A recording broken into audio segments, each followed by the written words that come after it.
ஜனநாயகன் போகிற போக்க பார்த்தா தேர்தலுக்கு முன்னாடி ரிலீஸ் ஆகிறது ரொம்ப ரொம்ப கஷ்டம். ரிலீஸ் சரி. ஆகாதுன்னே நம்ம சொல்லலாம். ஓ!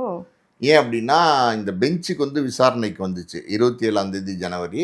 பெஞ்ச் நீதிபதிகள் 2 பேருடைய வாதங்களையும் கேட்டுட்டு தீர்ப்பா என்ன சொல்லிட்டாரு அப்படின்னா, மறுபடியும் நீங்க தனி நீதிபதிகிட்ட போய் உங்களுடைய வாதங்கள மறுபடியும் சொல்லி, நீங்க விசாரணையை மறுபடியும் நடத்தி, நீங்க உங்களுடைய வந்து நியாயங்கள வாங்கிக்கோங்க அப்படின்னு சொல்லி, மறுபடியும் வந்து தனி நீதிபதிகிட்ட ரிவர்ஸ் பண்ணி அனுப்பிச்சிட்டாரு.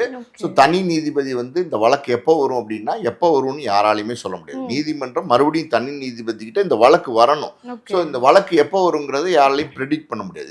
இது வந்து லிஸ்ட் ஆகி நம்பர் ஆகி மறுபடியும் வரணும். ஓகே. வந்தால் தான் வந்து அது கோர்ட்டுக்கு வரும். ம், ம். அன்னைக்கு வந்து நீதிபதி யாரா இருப்பாங்கன்றதும் யாராலையும் சொல்ல முடியாது. அதாவது அன்னைக்கு வந்து ஏற்கனவே வந்து விசாரணை பண்ணாங்க இல்லையா ஆஷா, அந்த நீதிபதியும் இருக்கலாம், இல்லை வேற ஒரு புது நீதிபதியும் இருக்கலாம். ஆனால் எனக்கு தெரிஞ்சு பார்த்தீங்கன்னா புதுசாக வேற ஒரு நீதிபதி தான் இந்த வழக்கெடுத்து விசாரிக்கிறதுக்கு அதிகபட்ச வாய்ப்பு இருக்கு. ம். ஸோ இதுதான் இப்படி இருக்கிற சூழ்நிலை. இப்படி இருக்கிற சூழ்நிலையில் பார்த்தீங்கன்னா கேவிஎன் ப்ரொடக்ஷன்ஸ் வந்து ஒரு ஒரு முடிவு எடுத்திருக்கிறதா சொல்றாங்க. ஆனால் அதிகாரப்பூர்வமான அறிவிப்பு எதுவும் வரல. ஆனால் என்ன சொல்றாங்க அப்படின்னா, இந்த இந்த இந்த ஜனநாயகன் கோர்ட்டில் இந்த சென்சார் வழக்கை தொடுத்தது வேண்டாம், நம்ம வந்து வித்ட்ரா பண்ணிடலாம் அந்த வழக்கை. ஓகே. இதுக்கு மேலே வந்து சட்டத்தில் வந்து நம்ம இது போராட வேண்டாம். ம். ஏன்னா வந்து இது வளர்ந்துக்கிட்டே போகுது, நீண்டுக்கிட்டே போகுது பிரச்சனை.